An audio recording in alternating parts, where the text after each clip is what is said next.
মাননীয় স্পিকার, আমার মাননীয় সংসদ সদস্য খুব সুন্দর সুন্দর বক্তৃতা দিয়েছেন। বক্তৃতাগুলো পল্টন ময়দান, প্রেস ক্লাব, ঢাকার রাজপথের জন্য, মুক্তাঙ্গন অনেক বেশি জুসি, অনেক বেশি প্রাসঙ্গিক। মাননীয় স্পিকার, আমার মনে হয় উনি সব পড়েছেন, শুধু বিলটা পড়েননি। এই বিলটা এনেছি, বিলটার প্রথম লাইনেই দেওয়া আছে, যেহেতু মানবাধিকার কমিশন অধ্যাদেশ 2025 এর বিষয়ে সংশ্লিষ্ট স্টেক হোল্ডারদের সহিত অধিকতর পরামর্শ যাচাই বাছাই করা প্রয়োজন, এবং যাতে করে 2009 সালের আইনটা বাতিল করে দিয়েছিলেন, মানবাধিকার কমিশনের জায়গাটা অসম্পূর্ণ না থাকে, ফাঁকা না থাকে, সেই কারণে আপাতত আমরা 2009 সালের আইনটাকে রেস্টোর করেছি, কেউ বলতে যাতে না পারে বাংলাদেশে কোনো মানবাধিকার কমিশন নাই। সুতরাং সব পড়লাম, প্রথম লাইনটাই পড়লাম না, যে 2025 সালের আইনটা আমরা অধিকতর যাচাই বাছাই করার জন্যই এনেছি। কেন অধিকতর যাচাই বাছাই করার প্রয়োজন মাননীয় স্পিকার? 2025 সালের যে অধ্যাদেশটা আমাদের সামনে এনে দেওয়া হয়েছে, এই অধ্যাদেশের দুইটা ইমপ্লিকেশন আছে।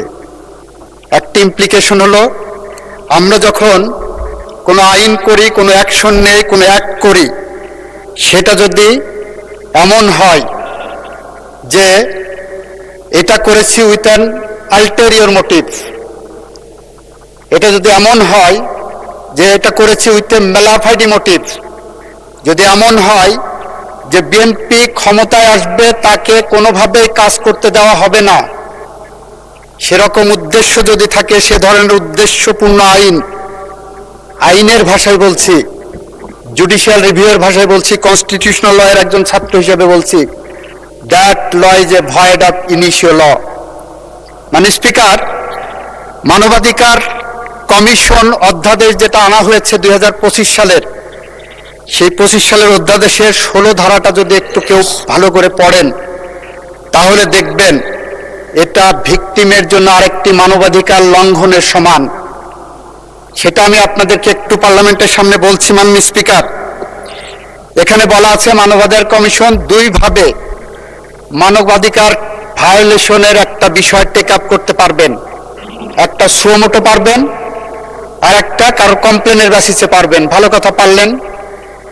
কমপ্লেনের বেসিসে নেওয়ার পরে কতদিনের মধ্যে এটা অনুসন্ধান বা তদন্তে পাঠাবেন, তার কোনো গাইডলাইন নাই।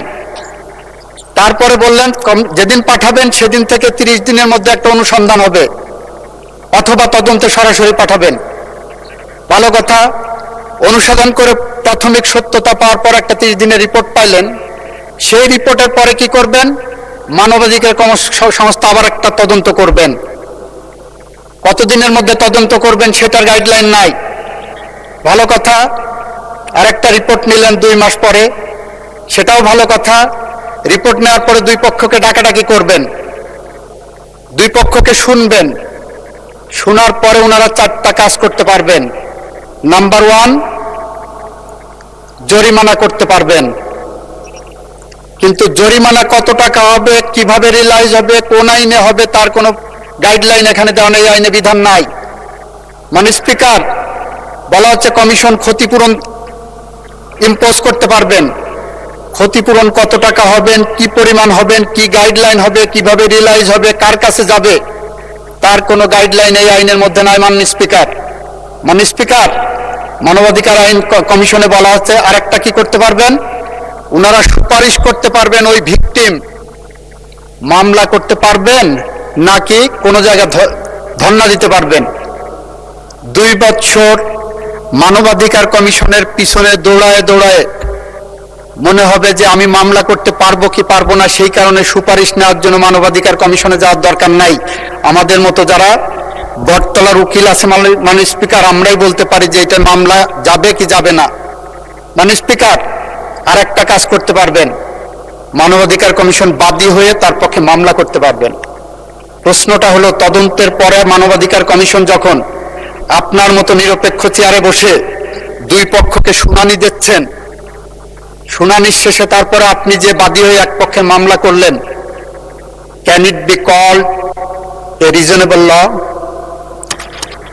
Can it be called a neutral law? Can it be called a just and proper law?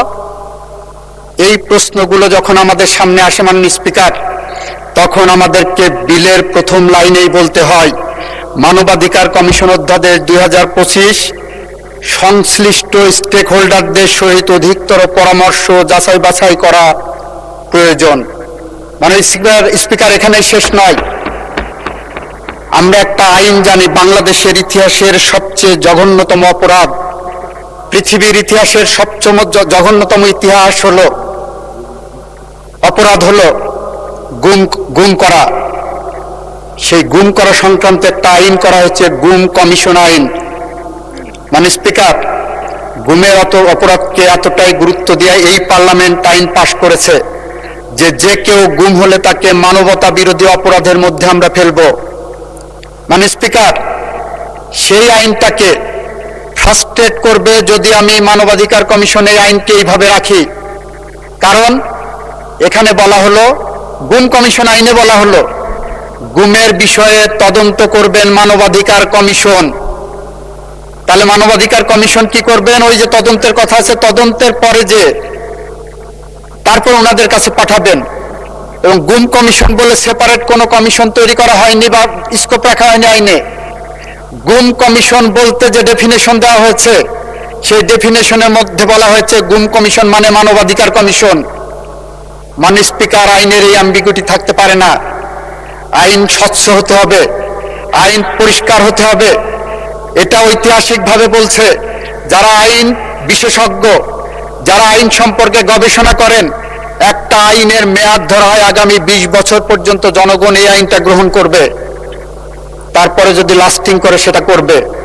ধরে নেওয়া হয় 20 বছর পর পর একটা আইন পরিবর্তন যোগ্য হবে। আমরা যে আইনটা পেয়েছি, অধ্যাদেশটা, সেই অধ্যাদেশের যে ফ্লটগুলো আছে, সেই কারণে মাননীয় স্পিকার আমরা বলছি সংশ্লিষ্ট স্টেক হোল্ডারদের সহিত পরামর্শ করে অধিকতর পরামর্শ ও যাচাই বাছাই করা প্রয়োজন। মানে স্পিকার, আমাদের মাননীয় স্বরাষ্ট্রমন্ত্রী ওইদিন বলেছিলেন জুলাই সনদকে ইমপ্লিমেন্ট করতে হলে আসেন এই পার্লামেন্টে আমরা একটা বিশেষ সংবিধান সংশোধন কমিটি করি, একটা বিশেষ কমিটি করি, যেখানে সবগুলো আলোচনা আসবে, যেখানে অধিকতর যাচাই বাছাইয়ের প্রশ্ন আসবে, যেখানে মানবাধিকারের যারা ভিকটিম আছে তাদের সাথে পরামর্শের প্রয়োজন আসবে। আমরা কুড়িল বস্তিতে যাব, আমরা ঢাকা শহরের বস্তিগুলোতে যাব যেখানে সবচেয়ে বেশি মানবাধিকার লঙ্ঘিত হয়। আমরা রাজনৈতিক দলগুলোর কাছে ফেরত যাব যেখানে সবচেয়ে মানবাধিকার লঙ্ঘনের শিকার হয় যারা। আমরা সমস্ত শ্রেণী পেশার মানুষের সাথে মানবাধিকার লঙ্ঘনের শিকার যারা হয়েছে তাদের সবার সাথে আমরা এই সেশন অতিক্রান্ত হওয়ার পরে আমরা আলোচনার দ্বার উন্মোচন করবো মাননীয় স্পিকার। এবং সেই কারণেই আমরা বলতে চাই অধিকতর পরামর্শ যাচাই বাছাই ছাড়া এই আইন, এই অধ্যাদেশ পাশ করা সম্ভব নয় বলেই একই সাথে মানবাধিকার কমিশন যাতে বাংলাদেশে খালি না থাকে জায়গাটা, 2000 আইনটাকে রেস্টোর করতে বলছি। 2000 আইনের 9 আইনের সেকশন 3 যদি পড়েন আর 2025 অধ্যাদেশের সেকশন 3 যদি পড়েন, দুইটা আইনে নন অবস্ট্যান্টিক ক্লজ আছে, দুইটা আইনের অটোনোমাস ক্যারেক্টার একই, দুইটা আইনেই বলা আছে এই কমিশন কোনো কারো কাছে দায়বদ্ধ থাকবে না। সুতরাং এত ভয় কিসের? 2000 আইনের সেকশন 3 এবং 2025 সেকশন 3 যেখানে সুপ্রিমেসি অব দি কমিশন দেওয়া হয়েছে, যেখানে কমিশনের ক্ষমতাটা বাড়ানো হয়েছে, আমরা সেই লক্ষ্য ধরে এগিয়ে যাচ্ছি। আমাদের চেয়ে মানবাধিকার লঙ্ঘনের শিকার বাংলাদেশের ইতিহাসে 1971 সালের পরে আর কেউ হয়নি মাননীয় স্পিকার। মাননীয় স্পিকার, আমার সামনে যারা বসে আছেন আমার বন্ধুরা, তারা বিগত 17 বছরের মধ্যে অনেকেই 17 বছর মানবাধিকার লঙ্ঘনের শিকার হয়েছেন, অনেকের পরিবার মানবাধিকার লঙ্ঘনের শিকার হয়েছেন। আমাদের সামনে যারা বসে আছে তাদের অনেকে মানবাধিকার কি জিনিস সেইটা হাড়ে হাড়ে টের পেয়েছেন।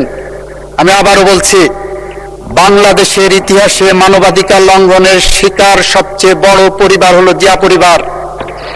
বাংলাদেশের ইতিহাসে মানবাধিকার লঙ্ঘনের সবচেয়ে বড় পরিবার হলো বিএনপি পরিবার। বাংলাদেশের ইতিহাসের সবচেয়ে জঘন্যতম অপরাধের শিকার হলো বিএনপি পরিবার এবং জিয়া পরিবার।